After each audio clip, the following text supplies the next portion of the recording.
Imagine a world where women have lost representation, jobs, and suffer as an invisible consequence of the COVID-19 pandemic. Unfortunately, this is the reality we are in today. According to a recent survey we conducted with Microsoft, women-led technology businesses are expected to lose between 1.5 and $5 million in revenue and opportunities as a result of COVID-19. In the first month of the COVID pandemic last year, between March and April 2020, 15.4 million women lost their jobs, or 37% of the female workforce. The shocking numbers are only set to rise unless we collectively come together to change the reality. This esteemed panel that we'll have today will discuss ways to retain and increase the number of women in technology and how women are key to the economic development in the digital revolution era. Hello, my name is Kimberly Smith, and I am the Global Vice President at IBM. Joining me today are Gavriella Schuster, Corporate Vice President of Microsoft, Colleen O'Brien, Chief Marketing Officer of Microsoft's Venture Capital Fund, and Sophie Stone, founder of Indie Tech. Welcome, ladies. Thank you for joining us today. Great. I'm going to ask you all to go ahead and unmute because I'm going to start this session with an icebreaker. And what I'd love to ask, especially given some of the statistics that I just shared, what is the most really surprising self-realization that you've had lately? Gavriella, why don't we start with you? Probably the most surprising self-realization that I've had is just how numb I am to a lot of the issues and challenges that women face in technology. I've just tuned in more to some of the people that I've been working with and talking to, and realized that a lot of their challenges I have faced and I have been working through, but I had just become numb to them and just assumed that was the way things were. That's a great point. How about you, Colleen? Yeah, thanks for having me here today. So maybe not a surprising self-realization, but one that has been really important to me is that I'm responsible for how I spend my time. I know that a lot of us probably don't feel this way. You are sort of a victim of your calendar. But I've realized that if I'm choosing to answer an email at 11 p.m., I'm teaching people that last minute urgency is okay. So my self-realization has been, it's my responsibility to define the bounds of my availability and to enforce them. Well, I love it, Gavriella, self-awareness and owning your time. Colleen, what a great self-realization. How about you, Sophia? I think there's one big one currently that continues to reverberate within me as I set out to raise capital. I was always aware of my odds as a Latinx founder, female founder, in raising venture capital. I think the pandemic has doubled down on that and made it just that much harder. And so that, compared with what a potential large raise might look like, and the historical nature of what that might actually be in terms of representation historically, kind of has been reverberating a lot in my head and is humbling to say the least.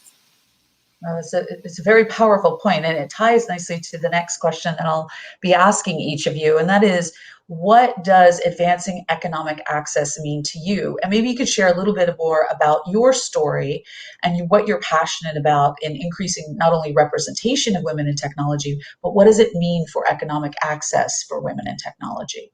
Gavriella, could you share?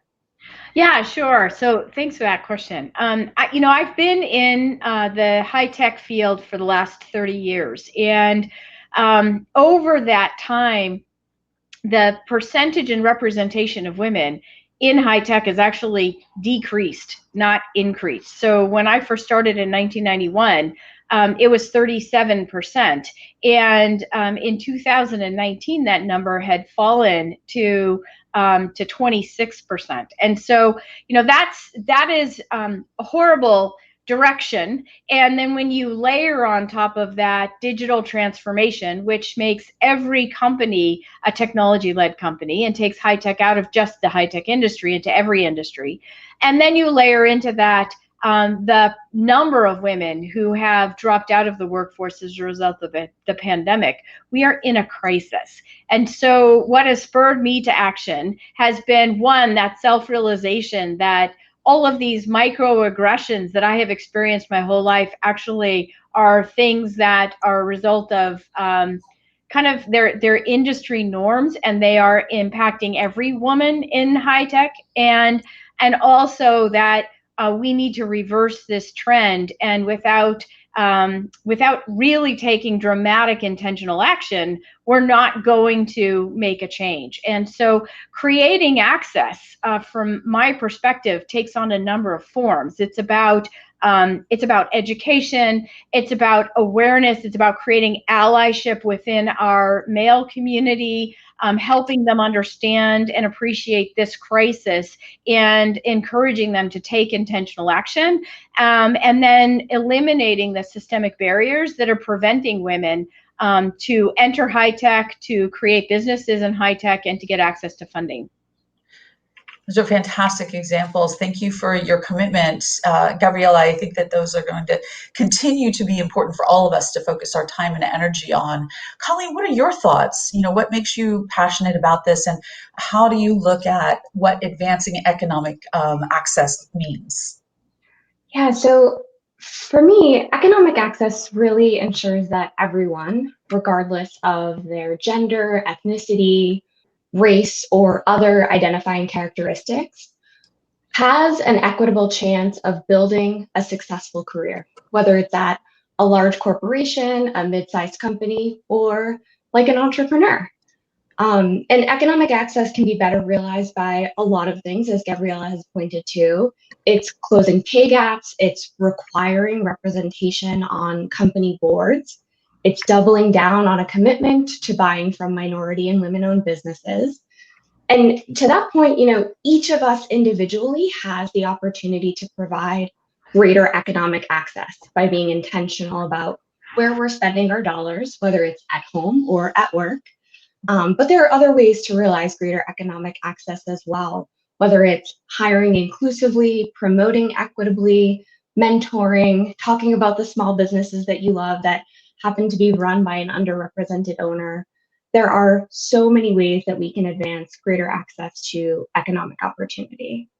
That's fantastic. Thank you for that. And what I love about what each of you are sharing, whether it's intentional action or using that intentional action to drive equitable chances for everyone to have an opportunity, you're also outlining some of the barriers, right? And so I think that that's extremely helpful for folks that are listening today to understand, well, in order to be able to solve for something, you really have to be in tune with what some of those challenges and those barriers are. Sophia, what are your thoughts on this topic? Where's your passion? And how do you think about advancing economic access?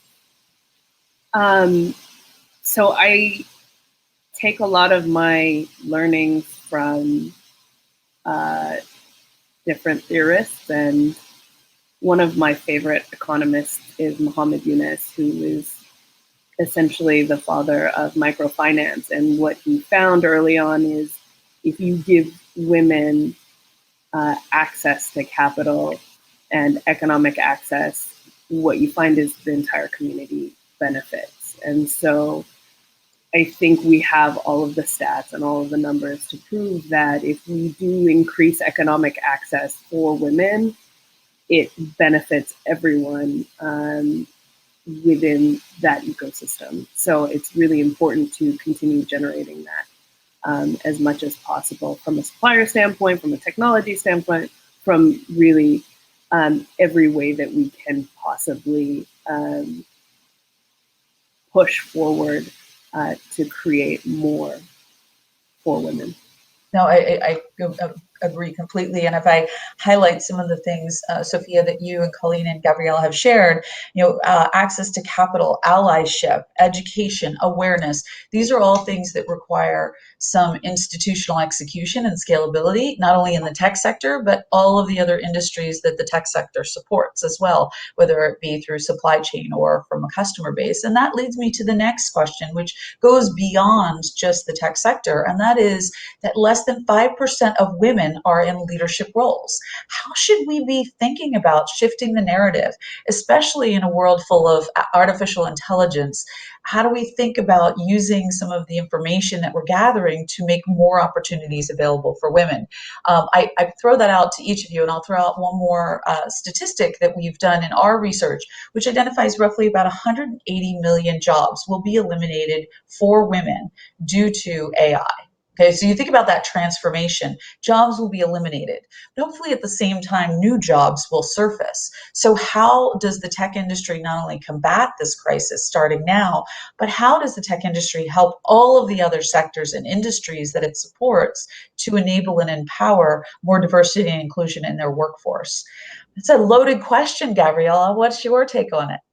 It is a loaded question, and whoa, if I had an easy answer, an easy solve to that, maybe we wouldn't have to have this conversation, right? It's I think it's a really complicated answer, but I think it does start with creating intentional action. It does start with us eliminating some of the systemic barriers that exist, and raising awareness and creating allyship. So we need to we also need to outreach to the female population to help them understand what the opportunity is, to help them get the right education and direct their energy so that they have the opportunity to foray into the new jobs that will be created.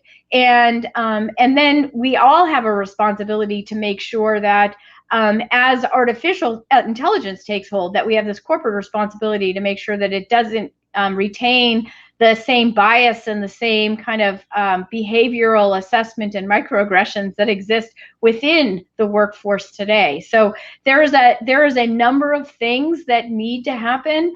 I love what's going on in countries like Germany and France and Norway, where they have already enacted some governance and some laws that focus on pay equity, they focus on leadership diversity, and those will, if we can accelerate more countries adopting laws like that, I think that we have the opportunity to open up the market and open up access to women in a way that we have not seen before. That's a really powerful statement. If you think about that, Gavriella, going for policy first really encourages, the right behavior at the right time. It's almost in our industry, as you know, if you don't incentivize the seller, they're not going to sell. So that incentive is, incentive for a government agency to operate in a specific way cascades into the corporate world as well. That's a great suggestion. How about you, Colleen? What are your thoughts on this particular topic and this challenge ahead of us? Yeah, Kim, to your point, the incentives are really critical. And, we've expressed here that there is a clear moral imperative, but I just want to double down on some of the stats that you have shared here to demonstrate the business imperative is also very critical. So BCG, Boston Consulting Group, shows that if women and men participated equally as entrepreneurs, the global GDP could rise by as much as $5 trillion. That is huge.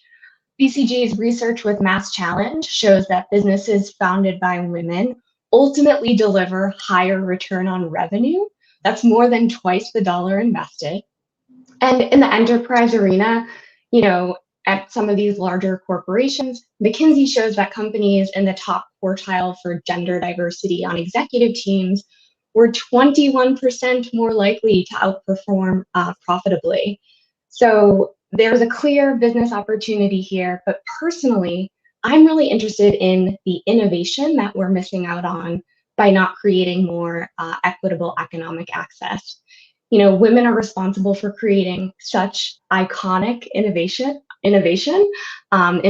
like car windshield wipers or the medical syringe, and not to mention Dr. Grace Hopper's invention of COBOL, which was the first user-friendly business computer software program. We're just not tapping the full extent of our innovation capabilities, and there are clear incentives to do that. That's fantastic. And, that's a powerful statement, because we bring together policy and innovation to really go after that $5 trillion opportunity ahead of us from a market perspective for GDP. That's pretty profound. What are your thoughts, Sophia, as you think about what's been shared so far, and how we deal with this crisis that's ahead of us? Yeah, I think about this a lot, especially in the work that I'm doing. But one of the things that really sticks with me is we often point at it being a pipeline problem, where I don't necessarily know that it's a pipeline problem. It's a keeping people problem, and allowing space for critical voice. Since we're talking about AI, to people that I think of who are kind of at the forefront of dialogue around AI are two Black women. So Joy Bolamwini as well as Timnit Gebru are really at the forefront of talking about how AI and bias within AI, and what are the ethics and ethical implications of AI, is critical. And I think in these two cases, it's really important to look at how corporations handle and foster that kind of discussion to maintain women in these positions, where Timnit was ultimately an ethicist at Google, was ultimately fired for the work that she was doing, whereas Joy really set the bar with facial recognition, and in fact, IBM took it on and ran with it, and took those findings to heart. And I think the case here is really, we can either support women in these positions and foster those kind of inclusive environments, versus when we talk about pipelines and 5% in leadership and there aren't enough people, what we're doing there is putting the onus on the marginalized group rather than the onus being on the corporations who need to create these environments where women can actually thrive. It's a great point, and it's a counterpoint for, maybe there's the balance between starting with policy and incentivizing both the public and private sector in the right ways, and putting more onus and responsibility back on corporations. I'm a big fan of Joy's, having been at IBM myself here, and knowing that we have the most number of patents held by women in our company. It's sometimes, to your point, actions that speak louder than words when you're setting women and quite frankly, any underrepresented community up for success.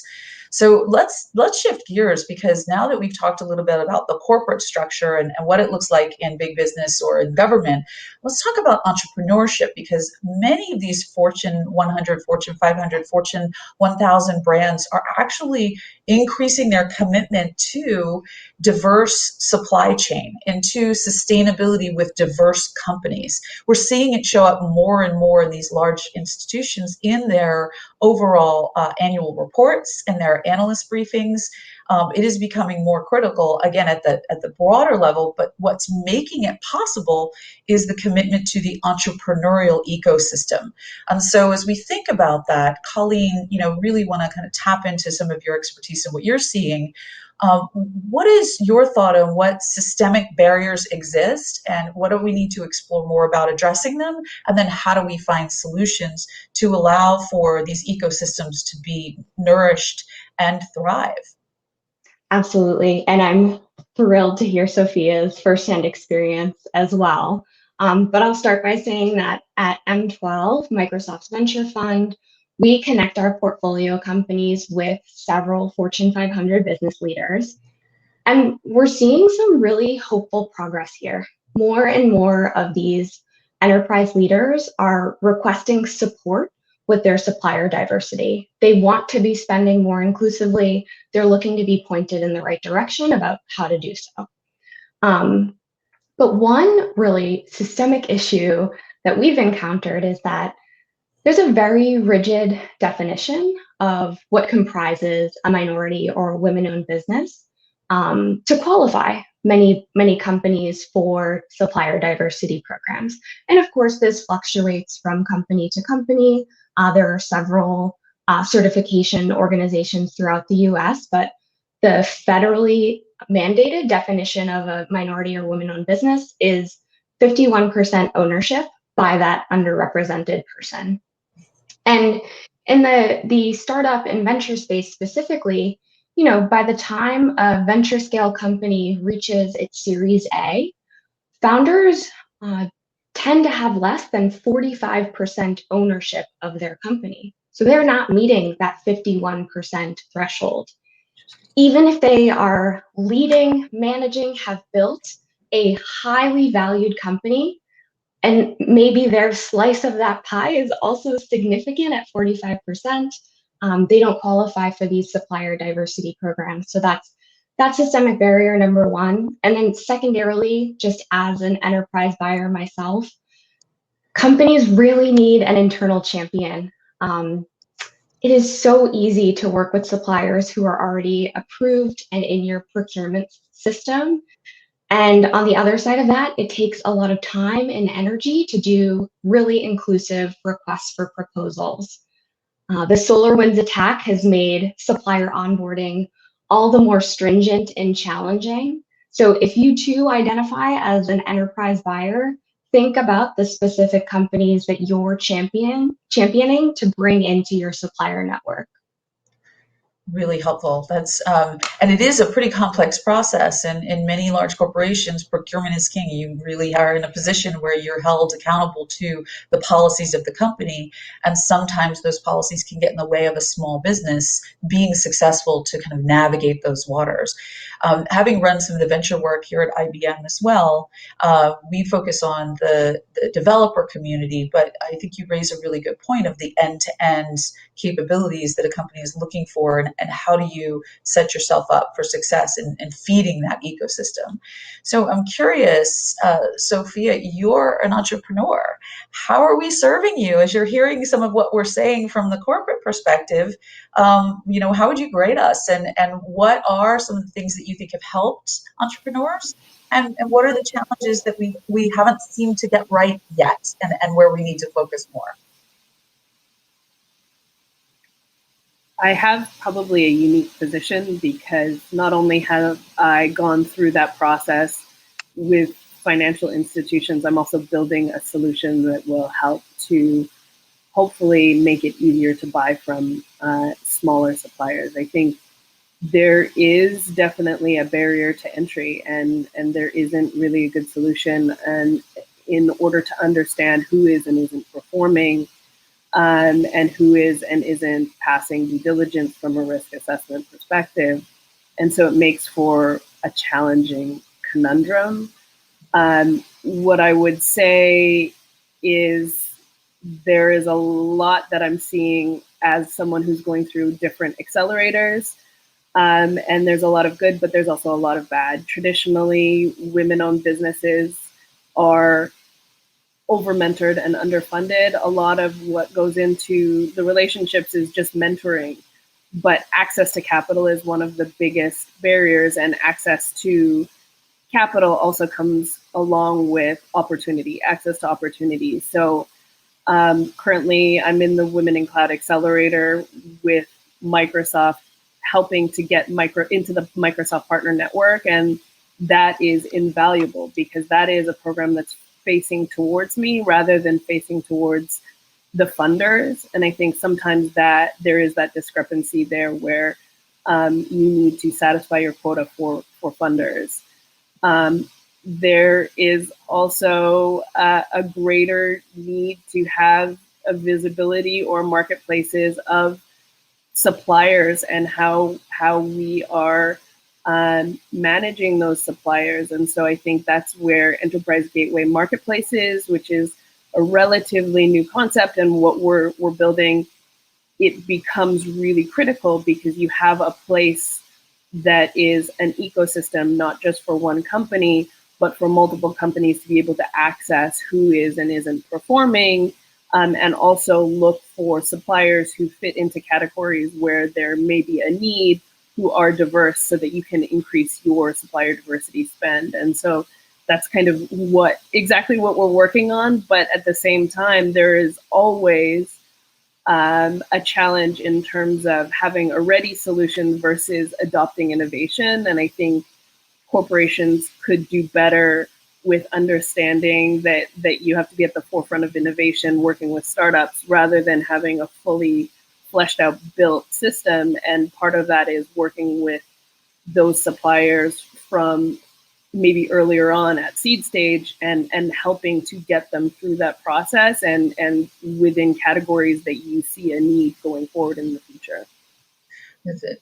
You raise an even more challenging point to think about being in the corporate world and having worked with startups. One of the things in my observation is we start to talk about maybe best practices here, is that it is hard sometimes to think about a large enterprise in Fortune 100 or 200 or 500 company trying to figure out how to stitch together all these entrepreneurs and startups to solve for one business problem or one industry problem or one set of strategies, because just as the entrepreneur can be overwhelmed by connecting with the corporation can be overwhelmed by dealing with the number of startups or entrepreneurs that need to be brought together to solve a very specific problem. One of the models that I love that you just talked about with the concept of an enterprise gateway marketplace, which I know Microsoft and several other companies that we've talked about here have today, is the concept of how do you stitch these capabilities together. If there's something that indie tech does well, but others do well that could complement that sit very nicely on the Azure platform, for example. How do you bring that together for corporation? And an area of best practice we've seen is build, buy, or borrow. Maybe there's a situation where it needs to be built by the entrepreneur. Maybe there needs to be something acquired from the entrepreneur, or maybe it's an opportunity to outsource to the entrepreneur so that IP can be reused in different ways.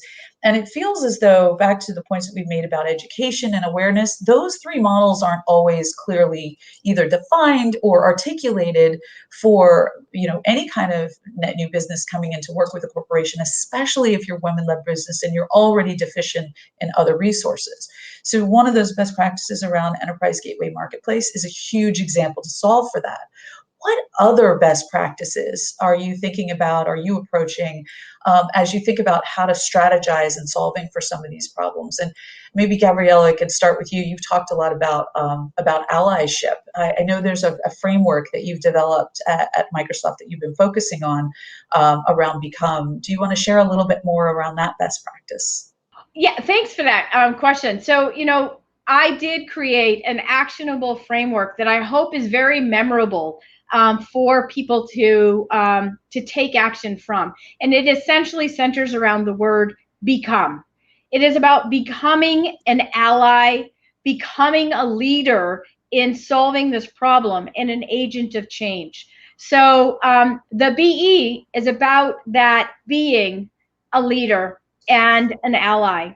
Then COME, each of those stands for your actions, your 4 key actions: connect, outreach, mentor, and empower. So when you connect into the network, tap into the network of women, work intentionally. To the point that you made, Sophia, this is not an issue about pipeline. There are a lot of very strategic female entrepreneurs and leaders, but they are not necessarily in the networks of the people hiring.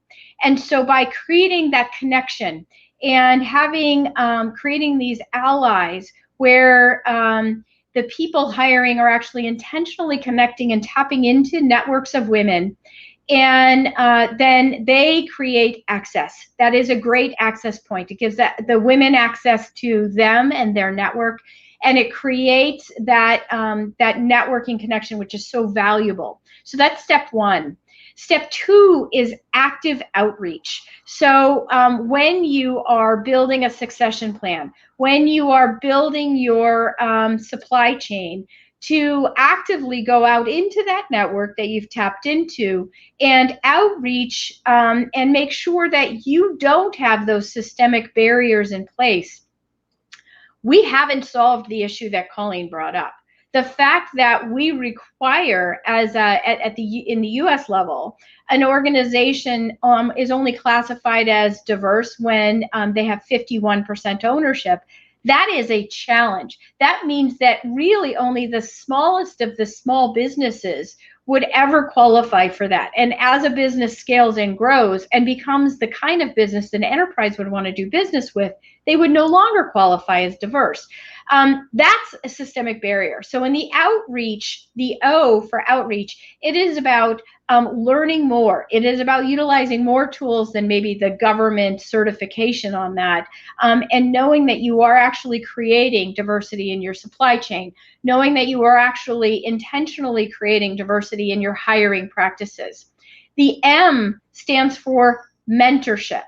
And that is about taking that another step further, fostering your network and mentoring and sponsoring the women in your network to give them access and bring them into opportunities, create visibility opportunities for them within the business to showcase their leadership, amplify their voice, and sponsor them into your organization, into new projects, into leadership positions, onto your board of directors. Mentorship is key.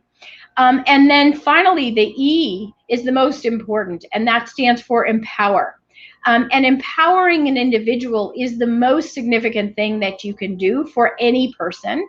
It is about giving them a voice, giving them a platform, making sure that their voice is heard, that their voice is amplified, and that they have the opportunity in an inclusive environment to actively engage in an authentic way. And to Sophia's point, that is about creating retention, engagement, connection, and that inclusivity, which is so powerful in creating an environment where everyone can thrive. The statistics that we've talked about in terms of the value of a diverse leadership team can only be realized when every individual in that team is empowered and you have that level of inclusion. So 4 simple steps: connect, outreach, mentor, empower, and just remember, through that you can become an ally. I love it. I love that program. And it really does. It simplifies, but there's so much meat behind everything that you shared, Gavriella. Thank you for that. And Colleen, you've done a tremendous amount of work on the COVID-19 research results, and taking a look at some of the solutions that M12 is embarking on based on some of the work with Women in Cloud. Do you want to share a little bit about some of the best practices that you're building out? Yeah, absolutely. So M12 has been partnering consistently with Women in Cloud over the past several years, because the organization not only does incredible work, but also they're very much focused on an audience that is our sweet spot as investors, early stage B2B SaaS companies. So especially as we started seeing some of these numbers, I think the latest reports show that 300 million women have dropped out of the workforce as a result of the COVID-19 pandemic. Back in October, that was 4 times the rate of men. When we started seeing these numbers, we knew that we needed to partner with an authority in the space, a community-centric, identity-centric authority who could conduct research and make sure we're measuring what matters. What do we do about those numbers? What do the people who have fallen victim to this pandemic really need from us right now? And Women in Cloud has been an incredible partner through the creation of this COVID-19 pandemic research, specifically focused on women entrepreneurs and women's leadership at corporations as well. Another way that we've also been partnering with Women in Cloud is also through thinking about representation. So, both the Women in Cloud team and I do a lot of communications. We build slide decks aimed at speaking to entrepreneurs, aimed at convincing Fortune 500 leaders that our solutions are the right solutions. They should be experimenting with startup technologies. And in the creation of a lot of those communications, we've seen that it's really difficult to find photography or representations of founders in technology-centric settings that are truly inclusive. You know, McKinsey and Lean In thought about this several years ago with their Getty Images project. They looked to better represent women beyond the standard eating a bowl of salad looking sad photo, or a woman looking pretty haggard with a child on her hip. They set out to make more inclusive photography, stock photography, to represent authentic experiences and authentic representations of women. So right now we're partnering with Women in Cloud to figure out, what does the taste of that look like, specifically focused on the technology space? And how do we truly memorialize some of the women who are leading startups, technology startups right now, to make sure that we're providing the right representation for the next generation of game-changing founders? I love it. Well, we have one with us on this panel today, so let's go ahead and ask her as my last question before we get to our closing. Sophia, tell us, you're hearing all of these other best practices. What does it mean for you? How do we have these Fortune brands really look hard at investing and being more effective at engaging with the community of entrepreneurs like the ones that you represent? That's a great question. I think that there are two really big things that come to mind when we're talking about cloud innovation and technology and entrepreneurs. The two biggest barriers to entry for me right now, and for a lot of companies, is really tied to due diligence. I think as Fortune brands, we often operate in silo. They often operate in silo, and assessments are done within their own institution. Cybersecurity requirements are different. I think we need to think of this collectively so that small businesses don't have to continue going through that due diligence every single time with every single institution.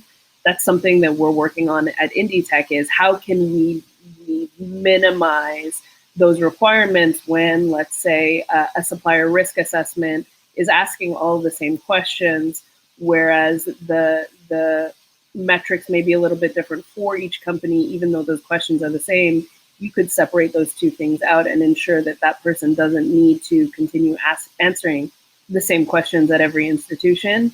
And I think the other thing is we need to have, set security standards and help small businesses to understand what those standards are and potentially get there so that they can pass that due diligence when there is a significant barrier to entry from a cost perspective of getting your SOC 2 or NIST audits done, and what it means to get up to those standards and how we're getting companies up to those standards. I think those are the two big barriers, among others, that I would think of that stand out in terms of technology.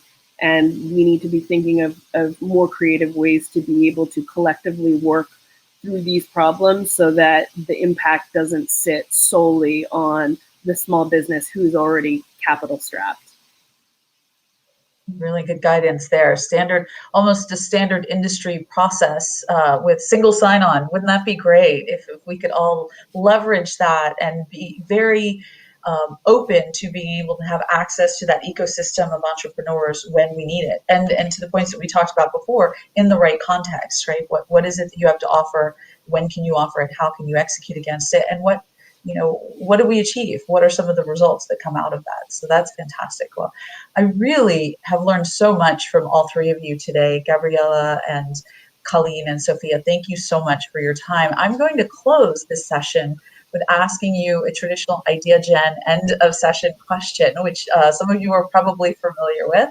But let me just finalize this conversation with, what are three things that you're going to do next to change the world? Gavriella, share with us what that looks like for you.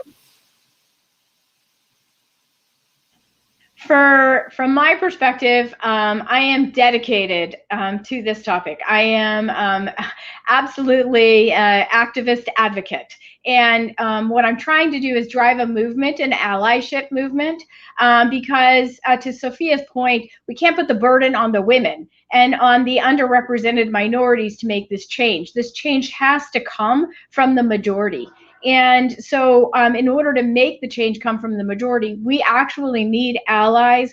We need each and every person to take on the commitment to make the change. And then we need to bring in the policies so that we eliminate some of these systemic barriers and make it easier for women to engage and all underrepresented minorities to engage. So that's my objective, is to both drive a movement around the allyship, give the majority population, the men that we work with, these actions that they can take. If every single man in high tech sponsored a woman into high tech, we would get to gender equity. If we could adopt the kinds of regulations around pay equity, transparency, diversity, transparency, female representation in leadership positions and on boards, and access to funding, we would eliminate a lot of the systemic barriers that are preventing women from achieving excellence. And just to quote from one of the icons in the world, Melinda Gates, in her book Moment of Lift, really talked about how when we eliminate the barriers that women face, we uplift the community and the economic opportunity everywhere. Fantastic. Great perspective. Thank you for sharing that, Gavriella. Colleen, 3 things that you'll be doing to change the world. Yes, Gavriella has definitely set a standard for this question, but I will try my best. So the first thing that I'm going to do is to spend my money more intentionally. I need to buy groceries this week, and there are some specific decisions that I can make about whose hands those dollars go into. Next week, I'm meeting with a few women who have asked for help or guidance in their roles in the technology industry. Mentorship has always been very important to me in my career, and this is a way that I give back. To Sophia's point, women and women of color in particular are over-mentored and underfunded. So the third thing that I'm doing this week, perhaps the most important, is supporting the investors at M12 on my team with their due diligence. They're currently working on a potential deal with a startup that is led and founded by a woman of color company right now. And I'm going to throw my weight behind that diligence process to do whatever I can to support this woman in securing funding. That's wonderful. Thank you. I love that both of you have given examples of more strategic engagement and very tactical impact. So thank you for that. And Sophia, as our lead entrepreneur on this panel today, what are 3 things that you are going to do? I know you're already changing the world, but what else are you going to be doing next to help us change the world? That's a really big question. Sometimes it feels like my very existence within enterprise financial services technology is in of itself a bit revolutionary. And so me being intentionally in this space as the CEO of a company is driving change for a future. And I would say, and what that means is I'm building a company where that is embedded into the company and into the why we do what we're doing, which is to help other boutique suppliers and diverse suppliers gain more equitable access. And what I would hope as the third thing would be the legacy. I think it's really important, even if I am kind of trailblazing, which is hard in and of itself. I think it's really important to keep that door open and create that legacy and continue to support entrepreneurs and women in this space the best I can with whatever means or access that I can provide. That's wonderful. I love that. Lifetime legacy for sure. And then hopefully we'll carry on lifetimes after ours. Ladies, thank you so much for your time. Gavriella Schuster, Corporate Vice President at Microsoft, Colleen O'Brien, Chief Marketing Officer for M12, Microsoft's Venture Capital Fund, and Sophia Stone, founder of Indie Tech. I want to thank you for your time today. And as we close, I do want to share a few announcements for Women in Cloud. I really want to make sure that everyone listening today is able to take this information and use it. Feel free to reach out to us for more information and access to resources. Remembering that Women in Cloud is a community-led economic development organization focused not only on policy, but impact in the entrepreneur space and in the corporate world by driving new economic access globally for women by 2030, aligned with the Sustainable Development Goals set by the United Nations, and doing that through partnerships and ecosystems with corporations, community leaders, and policymakers. If I could ask for one thing, just please keep in mind that we have a few opportunities for you to engage. You can connect with companies actively seeking diverse candidates through our Women in Cloud hashtag Cloud Jobs Recruitment. You get the chance to meet with recruiters, submit your candidate profile. You can visit womenincloud.com to take advantage of this and sign up for our Azure Skilling Scholarships. I'm so excited that we are investing closely with Microsoft to advance women's economic future in the cloud computing market through education and enablement like this Azure Skilling Scholarship campaign. And then we also have the Women Cloud Accelerator launching on August 27th. Women in Cloud's Microsoft Cloud Accelerator is an immersive 6-month program that will assist women-led tech companies to co-build, co-market, and co-sell with Microsoft and their distribution channels, of which IBM is one. Very excited to note that. Apply today for your chance to grow your business in partnership with Women in Cloud. And make sure that you can take an opportunity to connect with women leaders and other executives from Accenture at Women in Cloud's hashtag Women in Cloud Fortune 100 Lunch and Learn session on August 13th. And to access many of these opportunities, you can visit the womenincloud.com website to learn more. So again, thank you everyone for your time today. I hope you found this as enriching and informative as I have, and we'll look forward to speaking with you again. Take care.